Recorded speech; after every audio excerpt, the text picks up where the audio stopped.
Jadi teman-teman, kalau kita merasa kecewa dengan makhluk, kecewa dengan manusia, kecewa sama teman, kecewa sama pasangan, kekecewaan yang masih wajar, maka yakinlah Allah gak akan pernah ngecewain kita. Kadang kita bahkan bisa kecewa kepada orang tua kita sendiri. Kadang seorang ayah, ibu kecewa kepada anaknya. Kadang saudara kecewa kepada saudara, adik kakaknya. Itu hal yang wajar, itu manusiawi. Tapi Allah gak pernah ngecewain hambanya. Ma wadda'aka rabbuka wa ma qala. Pernah dibenci sama orang tanpa alasan? Pasti pernah. Pernah membenci orang lain tanpa alasan? Mungkin pernah. Tapi Allah enggak. Allah enggak pernah ninggalin kamu, wahai hambaku, kata Allah. Aku enggak pernah ninggalin kamu. Apa buktinya? Kalau kita mau lihat-lihat nih masa lalu kita, teman-teman, ketika kita bikin dosa aja, Allah enggak ninggalin kita, coba. Apalagi ketika kita taat. Ketika kita bikin dosa, kita enggak sholat, kita banyak maksiat, kita sombong, kita ingkar, kita nggak ngerti agama, kita menjauh dari kebaikan, Allah nggak ninggalin kita, masih ditolong. Apa buktinya? Buktinya sekarang kita bisa hijrah. Siapa yang bikin kita hijrah kalau bukan Allah? Buktinya kita akhirnya sadar untuk taubat. Siapa yang menyadarkan kita kalau bukan Allah? Kok telat banget sih Ustaz disadarin? Enggak, dari sejak kita bikin dosa tuh Allah udah menyadarkan kita. Kita aja yang keras kepala, menolak peringatan dari Allah, menolak nasihat dari Allah, sering datang kepada kita. Tapi Allah nggak pernah meninggalkan kita. Padahal kita dosanya tuh cukup banyak, nggak ditinggalin sama Allah. Udah banyak dosa masih dipanggil sama Allah, dipanggil loh. Qul ya ibadiyalladzina asrafu ala anfusihim. Ya ibadi, wahai hamba-hambaku. Manggilnya lembut lah gitu. Kalau ayah manggil anaknya dengan bahasa lembut, ya bunayya. Kalau anak memanggil ayahnya dengan lembut, ya abati. Kalau anak memanggil ibunya dengan lembut, ya ummati. Sekarang Allah memanggil hambanya. Kalau hamba memanggil Allah dengan lembut, ya Rabbi. Sekarang Allah memanggil kita, ya abdi. Kalau jamak, ya ibadi. Padahal kita banyak dosa, tapi Allah masih bilang, ya ibadi. Bukan bilang, ya ayuhan nas. Enggak. Padahal banyak dosa kan? Allah sering bilang, manusia, makhluk, kamu. Bisa aja gitu kan ya? Allah enggak bilang, ya ibadi. Alladzina asrafu ala anfusihim. Yang melampaui batas dan merugikan dirinya sendiri. Maksudnya apa? Yang banyak dosa. Kenapa Allah enggak terus terang aja bilang, wahai hambaku yang banyak dosa? Allah menjaga perasaan kita. Udah banyak dosa, masih dijaga perasaannya, coba. Dalam teks Allah kepada kita. Ketika ibaratnya kalau ini adalah sebuah japrian, jadi ada orang yang kita pernah salah sama orang. Sehari, 2 hari, sebulan, setahun, bertahun-tahun. Kita banyak salah sama dia. Tapi dia masih ngejapri kita dengan panggilan-panggilan yang akrab antara dia dengan kita. Dan dia nggak nyebut dosa-dosa kita sama sekali. Dia nggak bilang, kamu kan emang banyak dosa kan sama aku selama ini. Kamu kan pernah gini, ini. Enggak, dia nggak ngomong kayak gitu. Friend, bro, bahasa-bahasa yang akrab antara kita dengan dia, enggak sama sekali ngomongin dosa. Ada enggak orang kayak gitu? Enggak ada. Allah, udahlah kita banyak dosa, udahlah kita sombong banget, udahlah kita sering mengabaikan Allah, Allah sering enggak kita waro, tapi begitu sesekali Allah manggil kita, panggilannya lembut, jaga perasaan lagi. Ya ibadi, alladzina asrafu ala anfusihim, hamba-hambaku yang melampaui batas. Gitu doang bahasanya. Bukan hamba-hambaku yang hina, hamba-hambaku yang kotor, hamba-hambaku yang pernah berzina, hamba-hambaku yang pernah membunuh, hamba-hambaku yang enggak, yang melampaui batas, bahasa yang elegan. Tidakkah kita belajar dari Al-Quran? Al-Quran itu teks yang sangat elegan. Hadis, teks yang sangat elegan. Sejak kapan komen kita tidak lagi berkiblat kepada Al-Quran dan hadis? Kita mengaku pembaca Al-Quran, tapi kita komennya tidak Qurani. Kita mengaku mempelajari hadis, tapi komen kita tidak nyunnah. Arti nyunnah gak elegan seperti Nabi. Pernahkah Nabi menggunakan istilah-istilah yang tidak baik untuk orang lain? Sampai Nabi mengatakan apa? Kalau ada budak perempuan kalian berbuat zina, maka cambuklah dia, tapi jangan cela dia. Cambuk itu bagian dari hak agama. Nggak boleh diabaikan, itu hak agama. Bagian dari keadilan hukum. Cambuklah dia, tapi jangan cela dia. Lalu kalau dia berzina lagi 2 kali, maka cambuklah dia, tapi jangan cela dia. Kalau dia berzina lagi sampai 3 kali, maka juallah dia walau dengan harga seutas tali, murah. Tapi jangan cela dia. Coba. Tetap nggak boleh mencela. Terus apakah kita merasa lebih layak daripada Rasulullah untuk mencela orang lain? Hanya gara-gara berbeda partai? Hanya gara-gara berbeda pandangan politik? Hanya gara-gara beda mazhab dalam fikih? Hanya gara-gara beda geng? Di mana Al-Quran dan Sunnah?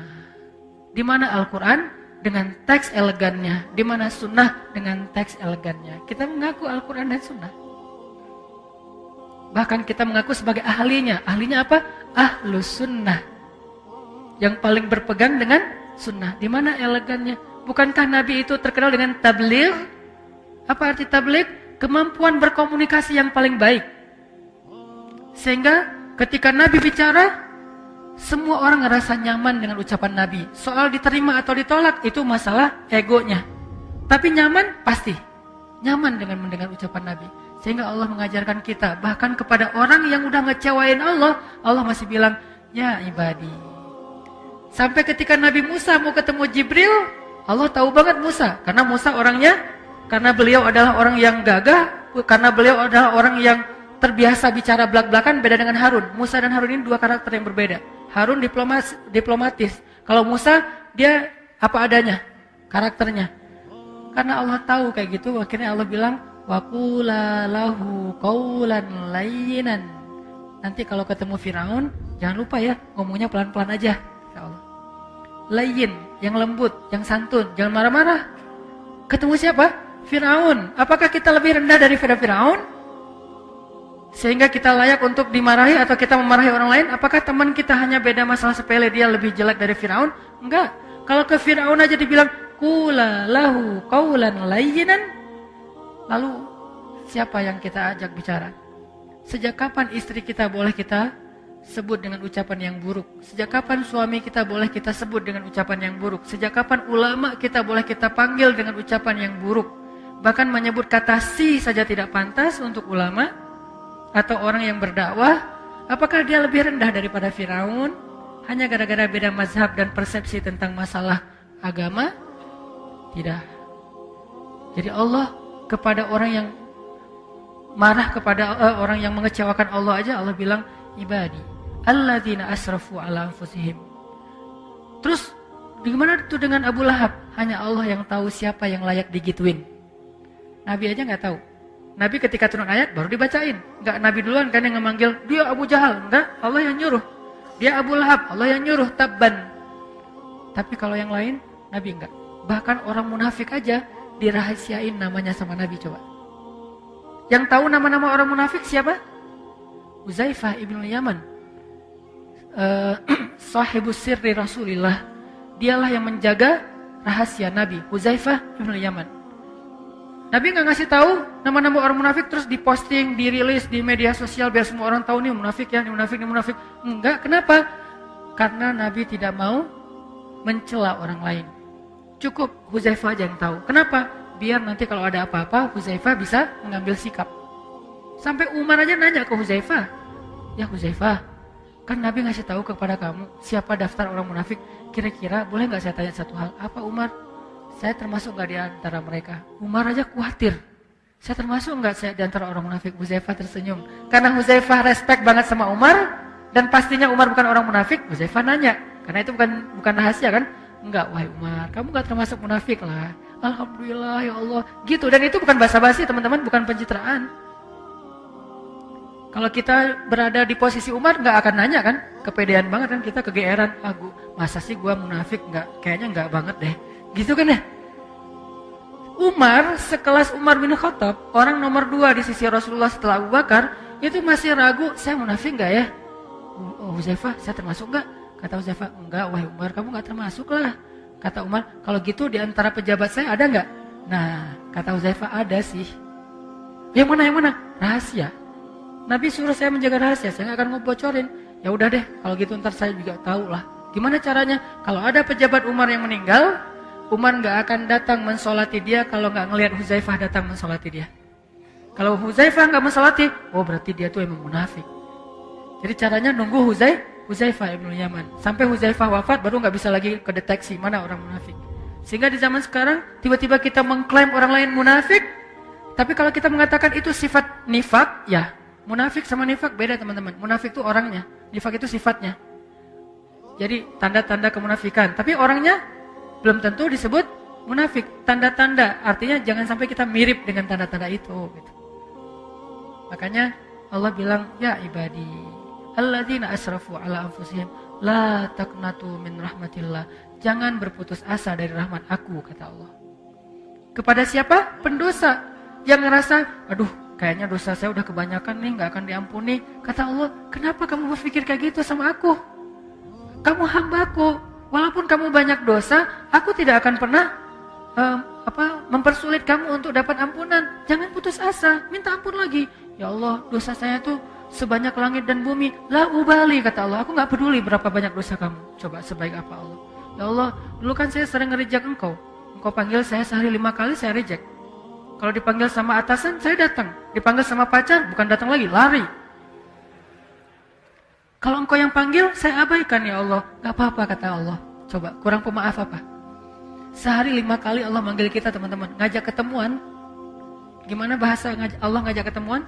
Hayya 'alas shalah.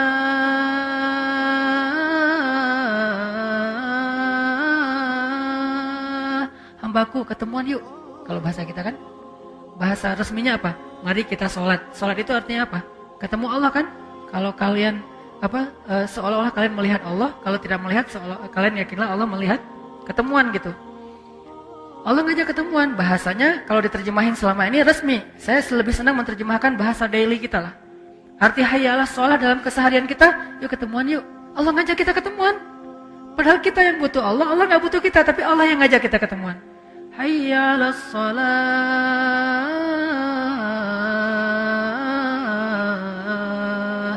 Yuk ketemuan yuk, Allah panggil. Lembut lagi panggilannya, kecuali muazzinnya lagi ngambek.